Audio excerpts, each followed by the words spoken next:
the different ways in which we worship Bhagavan, in which we develop that love for God. And then that love will feed into our karma yoga. So Bhagavan only has sent all of this work our way. Etadatatam jagat devasya kavyam. This world, this entire universe is my Bhagavan's poetry, is my Bhagavan's composition. He only created it. And if Bhagavan has created the world, and this world itself is an effect of God, then you tell me, how can anything of this world be impure? Because it is Him alone, right? In just last week only, we studied in 7th chapter. Bhagavan said, 9th chapter, sorry, Maya tatamidam sarvam jagat. This jagat, this entire universe, is pervaded by me alone. So if that is a fact, then can there be anything which is impure, which is tainted, which is negative? That is an impossibility, right? So this world is my Bhagavan's glory. This world is my Bhagavan's composition, his kavyam. And it is on this strength that Goswami Tulsidas Ji said, Siya Rama mein sab jag jane. Kara upranama jori jugapaya. I have recognized that the entire creation is an expression of Bhagavan, Ramachandra Ji and Janaki Devi. And therefore, I do namaskar to all of them. All of the Kala people and all of the Santa Mahatmas. Because we question, right? Why did Goswami Tulsidas Ji do pranams to to Kala people, to wicked people? It is because of this reason. Because he has seen God's expression in all of them. And like that, there are so many other quotations that we can use to support. Then, Pashyan sadhakaha sada karma karoti. With this kind of understanding, sadhakaha, the sadhaka, the sevak, the seeker, sada karma karoti. He engages in all of his actions in this karma yoga spirit, with this seva bhava. So he is remembering these three things, that Ishasya dasaha aham, I am the servant of God. It is Bhagavan who has sent this work my way. And all of this entire creation is my Bhagavan's kavyam. Now we see shloka number 5.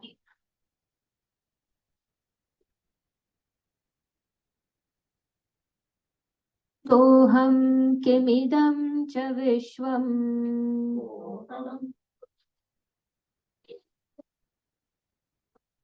tam pujayanti hajanascha devam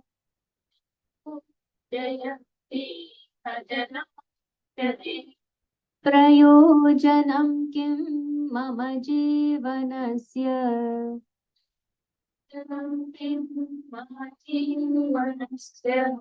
Jnanasurevam vichinoti nityam.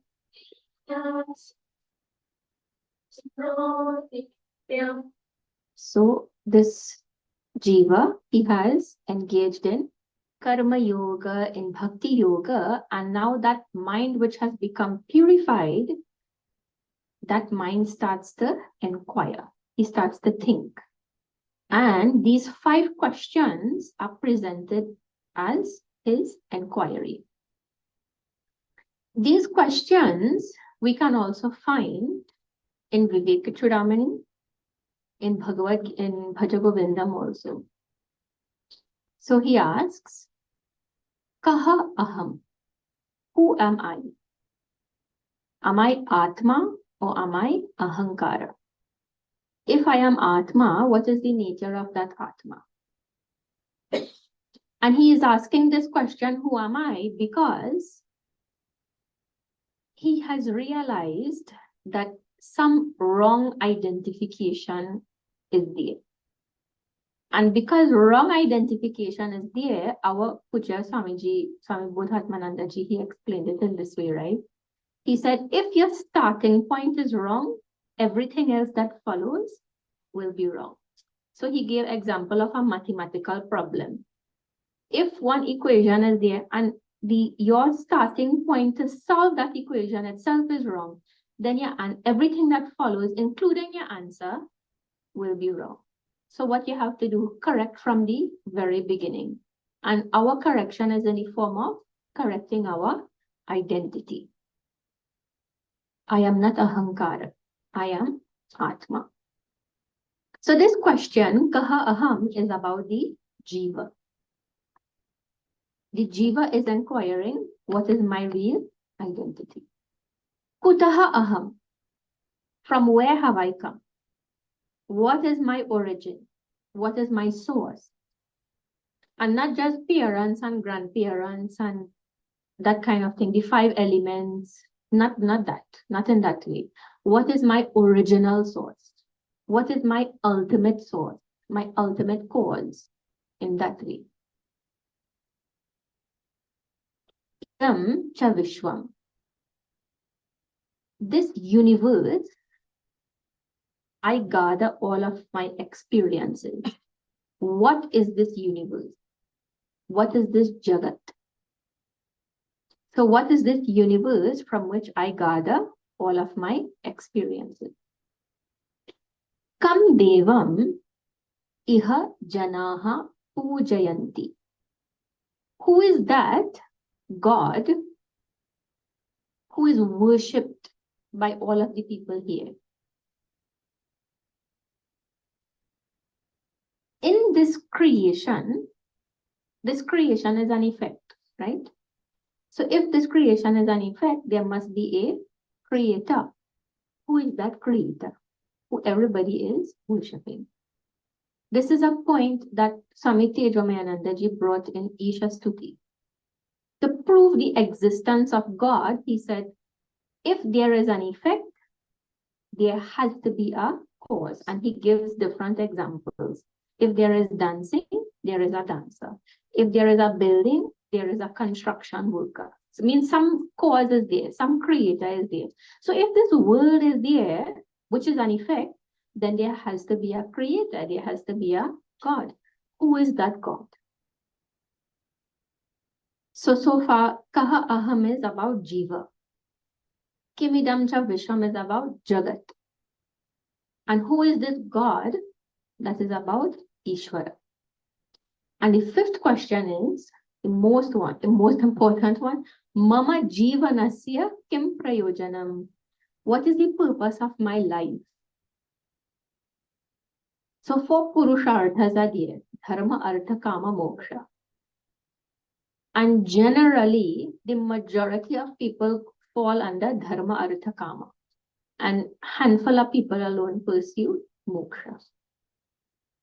And Bhagavan told in 7th chapter, right? Out of thousands of people, only few will pursue liberation.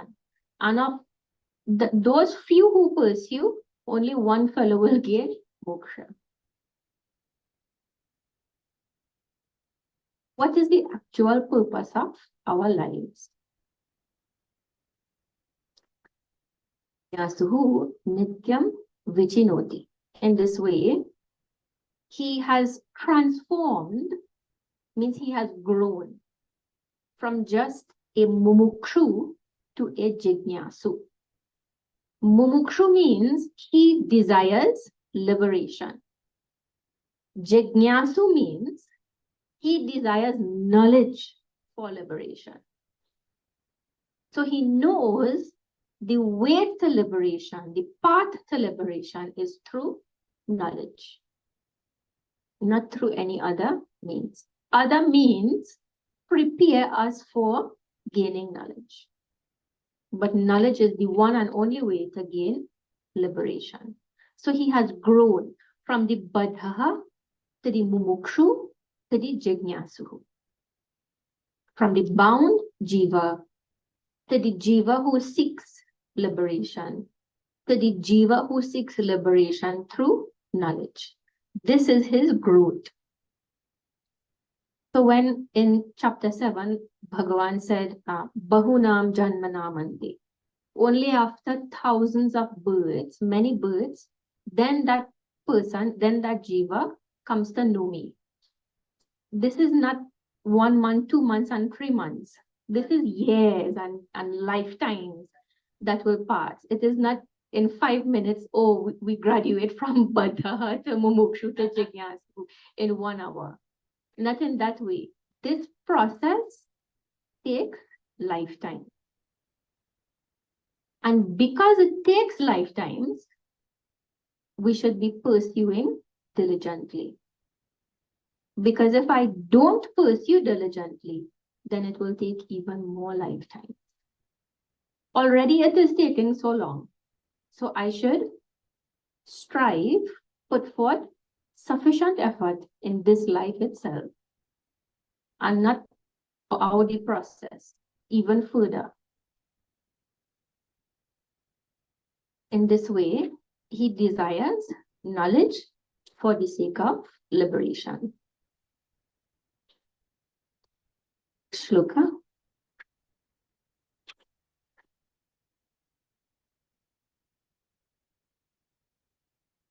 Tarkena naisha matirapaneya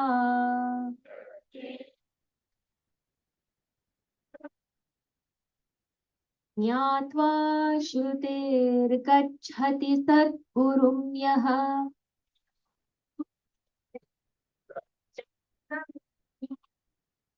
Viveka vairagya samadhuktaha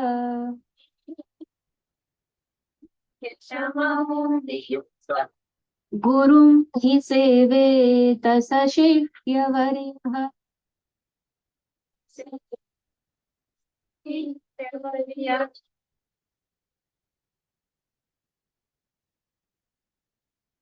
Tarkena esha matihi na apaneya. This knowledge, this understanding, esha matihi na apaneya. It cannot be attained tarkena, through tarka alone. Actually, it cannot be gained through tarka, through logic. Knowledge is gained only through shruti, through scriptures, not through yukti, logic. So where does logic come in? Logic comes in as a supporter of knowledge. For example, I have studied scriptures. Having studied scriptures, I still have a doubt. How to resolve that doubt? There, we use logic. But we use logic that is in line with Shruti. It is known as Shruti Mata Tarka. This word comes in Sadhana Panchakam in Shloka 3. Shruti Matas Tarkaha. It is Tarka, logic, which is in line with, in accordance with scripture. That type of logic we use, not dustarka, not erroneous logic. So this line says that I cannot just gain knowledge through logic alone. First, we study scripture. That study will produce some knowledge. If doubt is there, then we use logic. If we have studied scripture and knowledge is clear, we don't need logic. Right? So logic is used for mananam, for reflection, for thinking. Shravanam is where Shruti part comes in. I listen to the words of the Guru, to the teachings of the Guru.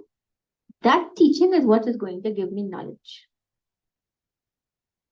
If I have doubt, if I am unclear, then I use that through Mananam, I use logic to resolve whatever doubt so that that knowledge becomes clear.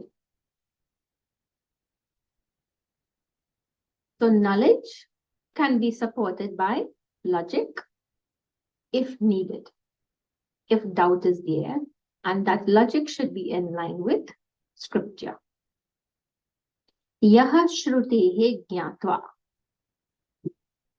This piece of information that I need scriptures for knowledge, that he knows from scriptures itself.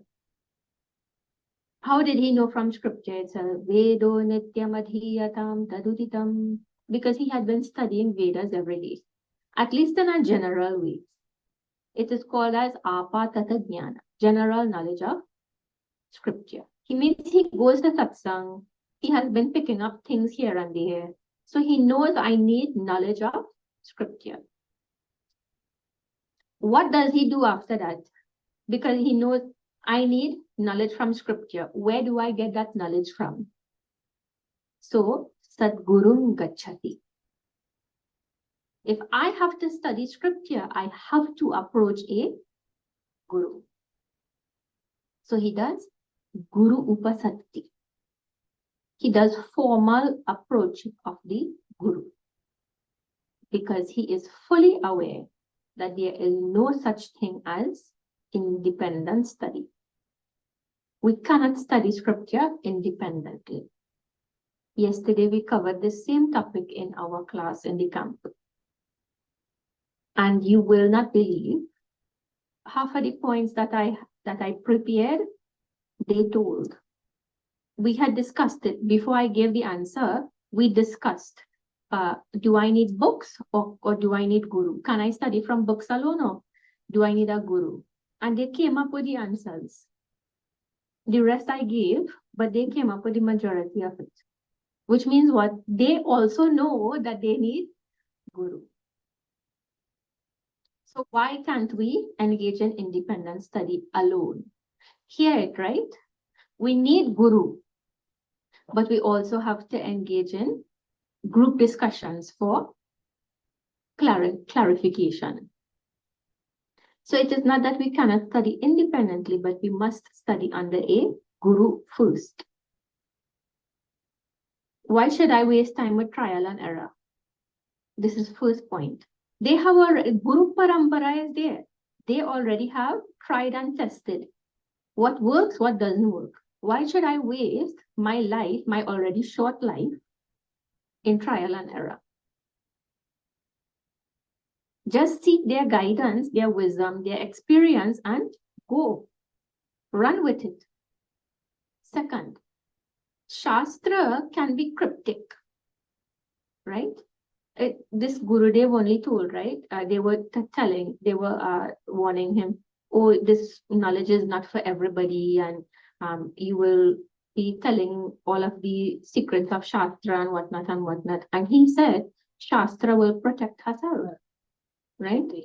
Shruti will protect herself because it is as though cryptic. How to decipher that?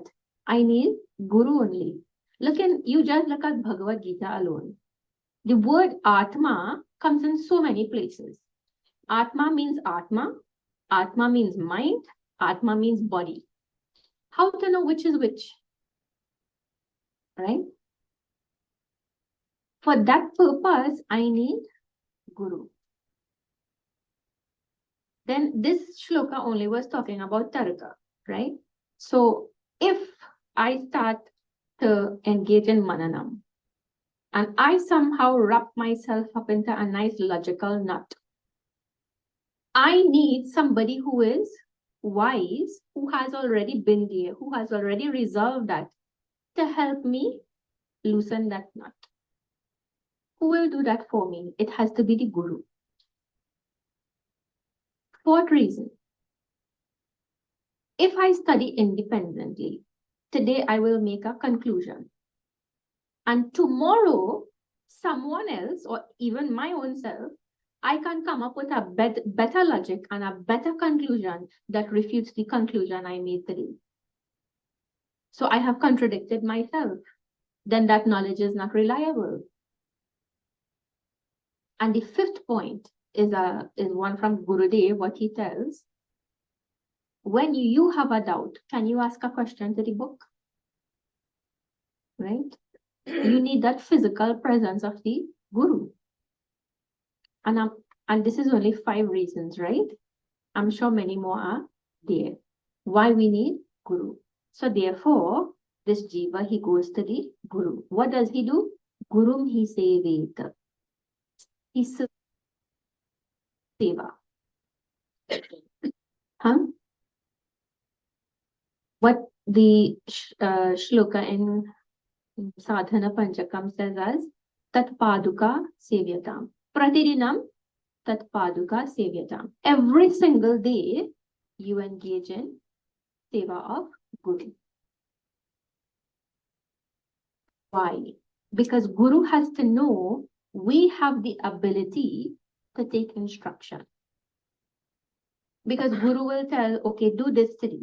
Okay, wash this clothes, or go get this water, or X, Y, and Z. Do this AV setup or whatnot. So many different sevas will be there. Do sweeping and cleaning and all of those things. Why? Because he wants to know if our ahankara is so great that we cannot take instruction to do little bit of seva. If my ahankara is so great that I cannot even do that much, means I am a Mahatma, right? In my own head, I am a Mahatma. So I am not taking any kind of instruction to do any menial work. Then that means what? If I cannot take this instruction, then how can I take instruction from scripture? I will not allow it to happen. So we engage in this Guru Seva because Guru needs to know where the ahankara is. Is it all the way up here or all the way down here? Then only we can ask these 5 questions. Kaha aham, kutaha aham, etc. Vairagya Shamadhi Yuktaha. He is endowed with the qualities of Viveka, Vairagya, and Shamadhi Shatka Sampatti. Guruji didn't say Mumukshutvam. Why? He already told Mumukshutvam was there. Beyond Mumukshutvam, this fellow is Jignasu now. Right? So it is understood Mumukshutvam and Jignasu are there. So he told that this knowledge has to take place in the Antahkarana. And for knowledge to take place in Antahkarana, it has to be prepared. What is that preparation? Sadhana Chatushtaya. So he is the Sadhana Chatushtaya Sampanna Adhikari.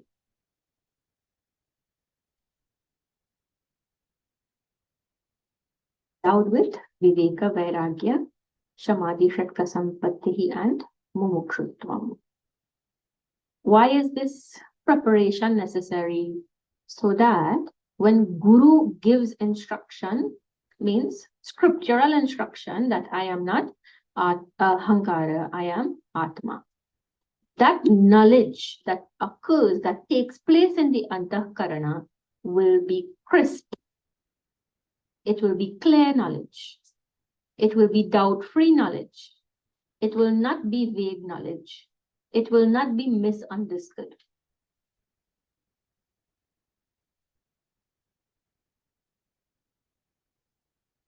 Shishya Varyaha. Saha Shishya Varyaha. He is not just Shishya. He is not just disciple. He is the best amongst disciples.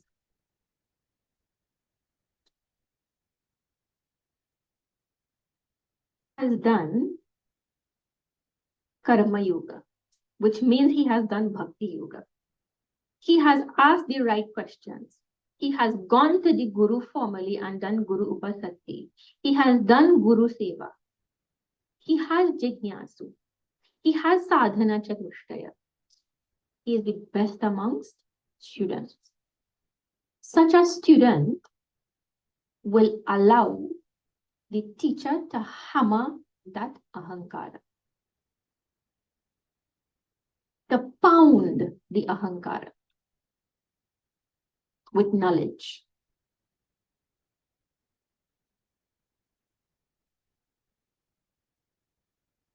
For this, Shishya Bhava is needed. I have to adopt the identity of a student. I have to accept the Guru as my teacher. Then only Guru will teach. And we see this very clearly in Bhagavad Gita. In the whole of chapter 1, Arjuna lamented. He complained and he cried and he was dejected. And Bhagavan did not utter one word of teaching. Only when Arjuna says, "Hey Bhagavan, aham te shishya," at that point only, then Bhagavan starts to teach, not before. Because Shishya Bhava is needed. I have to adopt that role. I have to take that hat off. I am a student. And you are my teacher.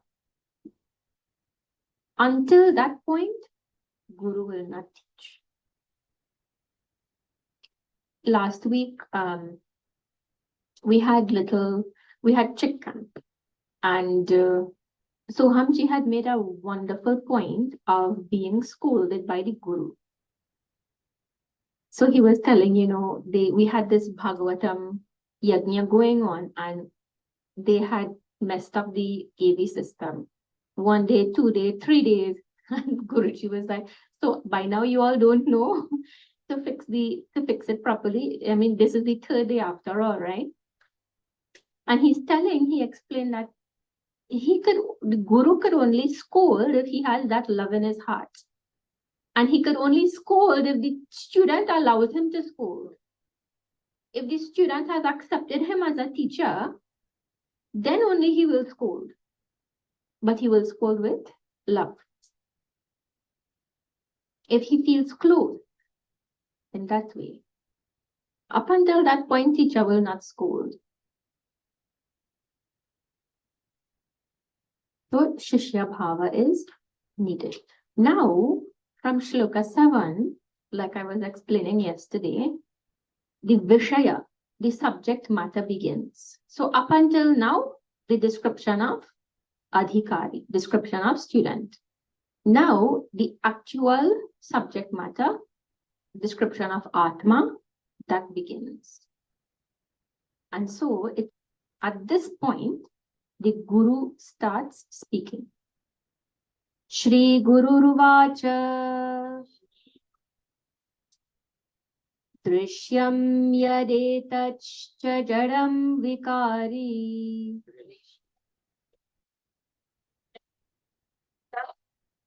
Sarvam Hyanatmaiva Mrisha Vinashi.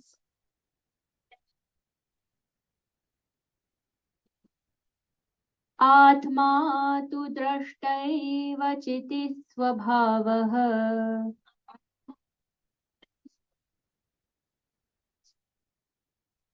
nadrishyate napi nibadhyate va.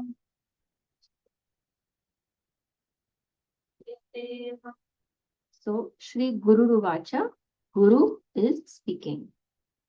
Yad etat drishyam, that which is seen. What is that which is seen? He gives adjectives. It is jadam. Jada means insentient, inert. It is vikari. It is subject to the 6 forms of modification. Existence, birth, growth, maturity, decay, and destruction. It is vinashi. So the 6th type of modification is destruction. So vikari means it has the 6 modifications. And then the next description is, he's telling the 6th one is destruction. So if you didn't know, now you know. It is destruction. Mrisha, it is mithya. Mithya means it is an appearance. It is not actually there. This is whatever is seen. This is the nature of everything which is seen. Sarvam hi anatma eva. Everything that has these descriptions, it is anatma. It is not me. It is seen, not me. It is jadam, it is not me. It is vikari, vinashi, mrisha, it is not me. It is not atma. Sarvam hi anatma eva. However, atma tu drashta eva. Atma is the seer. It is not the seen. And what is the nature of seer? Chiti swabhava. It is of the nature of chit, consciousness. Caitanya swarupa. It is of the nature of knowledge. Na drishyati. It cannot be seen. Atma cannot be known as an object. When we say Atma cannot be seen, it means that Atma cannot be known in the way I know this object. Atma cannot be known in the way I know my thoughts. All of those are seen. They are drishyam. Atma cannot be seen. It cannot be known as an object. And it also na api nibadhyateva. Atma is never bound. Atma is ever liberated. Let us just compare. So 4 adjectives were given of anatma and 2 adjectives were given of atma. But we can make it 4 and 4 very easily. So jadam. Jadam means inert, insentient. Means it is made up of the 5 elements and it does not have the ability to know. What is jadam then? This body is made up of 5 elements. Mind also is made up of the 5 subtle elements. Intellect is made up of 5 subtle elements, right? All of those belong to, they are called as jadam. So mind, intellect is not atma. It is anatma. Whereas atma is sthiti swabhava. It is of the nature of knowledge. It is sentient. It has the ability to know. It is of the nature of knowledge itself. Can ignorance exist there, which is of the nature of knowledge? No. It is knowledge only. There is no way ignorance can be there. Do you know why this is important? Because of the phrase that says, na api nibadhyateva. It is not bound. So, what is the cause of bondage? Do you know? Ignorance. Ignorance is the cause of bondage. Atma is of the nature of knowledge. Ignorance cannot exist there. So, how can it be bound? Follow? Yes. Again.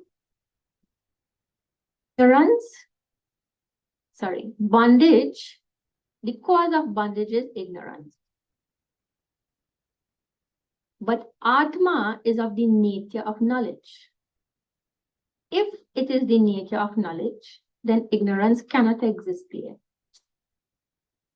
If ignorance cannot exist there, then it cannot be bound. This is how we get na api nibadhyateva.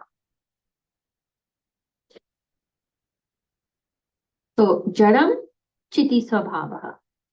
Then, vikari, it's a subject of modification. So, 6 modifications are there. If 6 modifications are there, it is some effect. Because what is modification? modification of cause creates an effect. Atma is avikari. It is not subject to any modification. It is the ultimate cause. Next, vinashi. Because it is subject to modification, one of those modifications, the final one, is destruction. Anatma is subject to destruction. But Atma, which cannot ever be modified, well, if it can't be modified by any of the previous five, then how can it be destroyed? So Vinashi and Avinashi. And the fourth one is Mrisha or Mithya. Mithya means it is an appearance. Anatma is an appearance. It is not actually there. It never was there. It is not there, nor will it ever be there. And the example of that is the snake on the rope. The snake was never there. It is not there, nor will it ever be there. That is definition of mithya. It does not exist in the three periods of time. It is an appearance.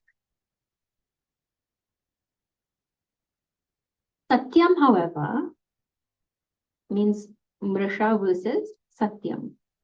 Satyam is that which is absolute, absolutely existing in all three periods of time.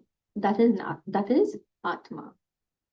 So in this way, we have come up with 4 comparisons between Anatma and Atma.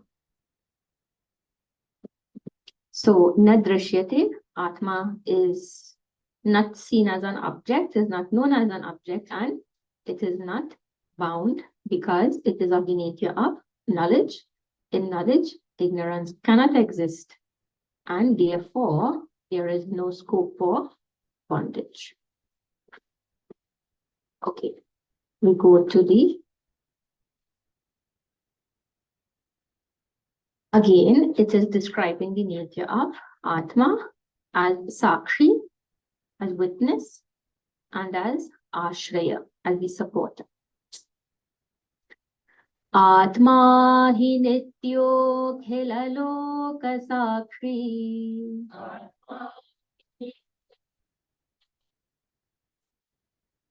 Sa eva jagatah paramashrayopi.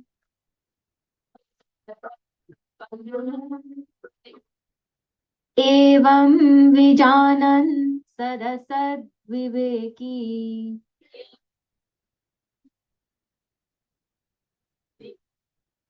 Bhavati hasiddha paramarthadarshi.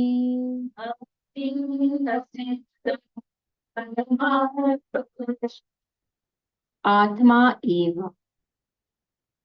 Atma alone is. Nityah akhila loka sakshi. Atma is sakshi. Atma is the witness of what?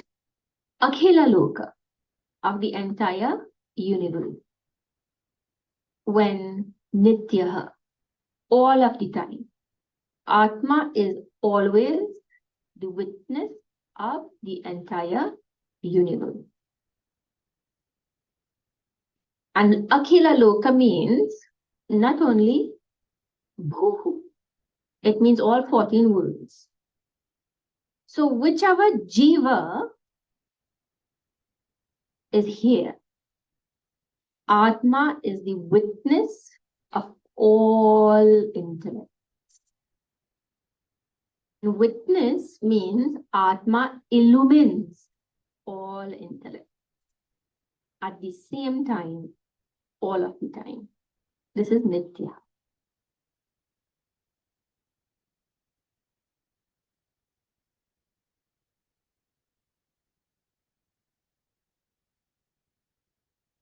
Why? Because we just saw Atma is Chitti Swabhava.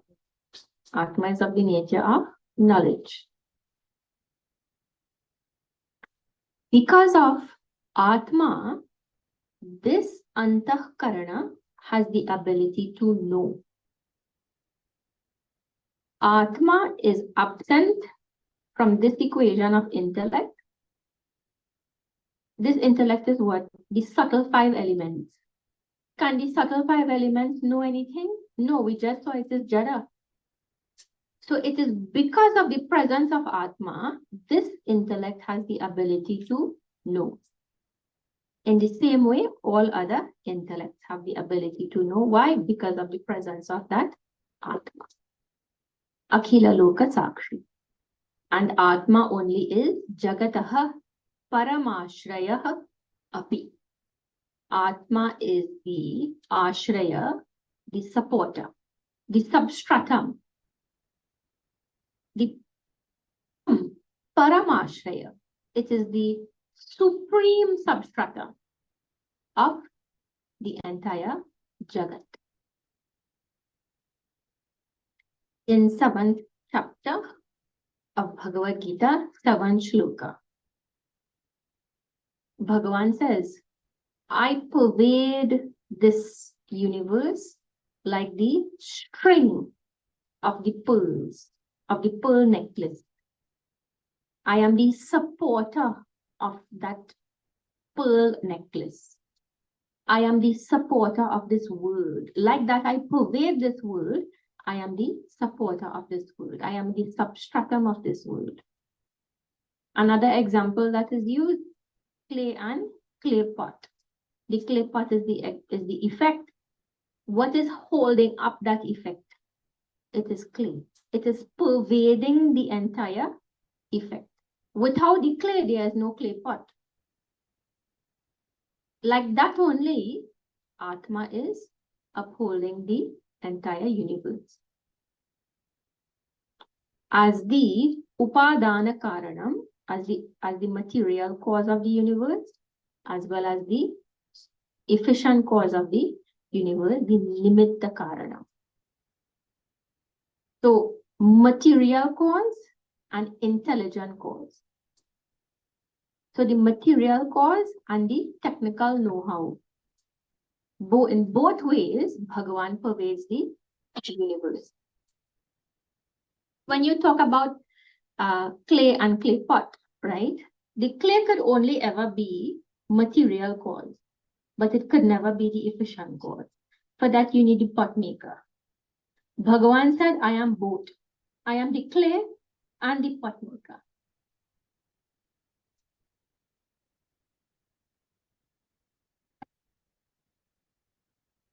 One who has done between Sat and Asat, between Atma and Anatma, between Satyam and Mithya. He is Viveki. That person, Evam Vijanan, he knows in this way, he is Paramarthadarshi. He is the knower of truth, of Paramartha. He is the seer of absolute reality. Saha Siddhaha Iha Bhavati.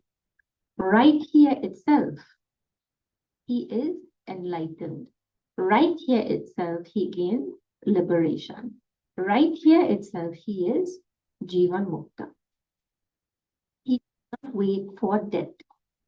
So there is that misunderstanding that I will gain liberation when I die. That is not correct. Jivan Mukta is right here. Jivan Mukti is right here, right now, in this life, at this very moment. Why?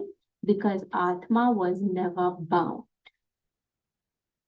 Once I understand that I am Atma, right here and right now, liberation takes place. Because I was never bound to begin with. I just need to identify I am Atma. With these, this is my nature. I am Sat. I am Chit Swabhava. I am Drashta. I am Avikari, Avinashi, Satyam. This is who I am. Once I understand that, what bondage is there? What liberation is needed? No liberation is needed because I was never bound to begin with.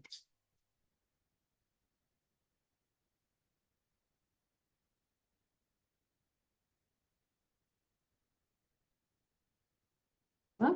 Nice.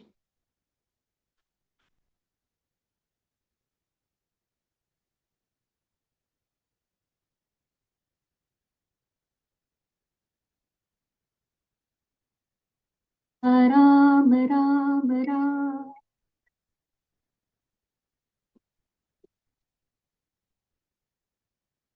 Hare Ram Ram Ram. Sita Ram Ram Ram. Ram Ram Ram. Sita Ram Ram. Hare Ram Ram. Sita Ram.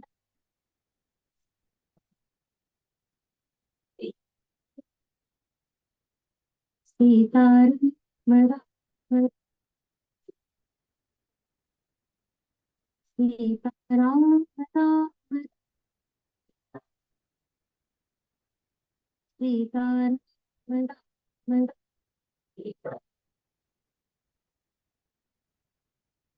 Siyavar Ramchandra की जय.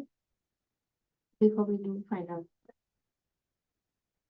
Puja Swami Swarupananda ji has recently released this text on, it is entitled as Namaha Shivaya. It is the Shiva Panchakshara Stotram, where the syllables Namaha Shivaya is explained. And he has given lovely commentary on this particular stotram. He just released it.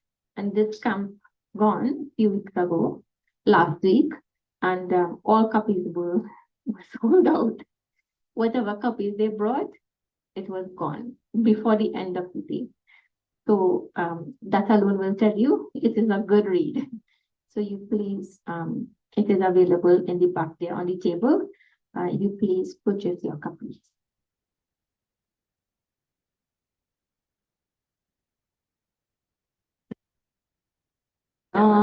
पूर्णमुदच्यते पूर्णस्य पूर्णमादाय पूर्णमेवावशिष्यते.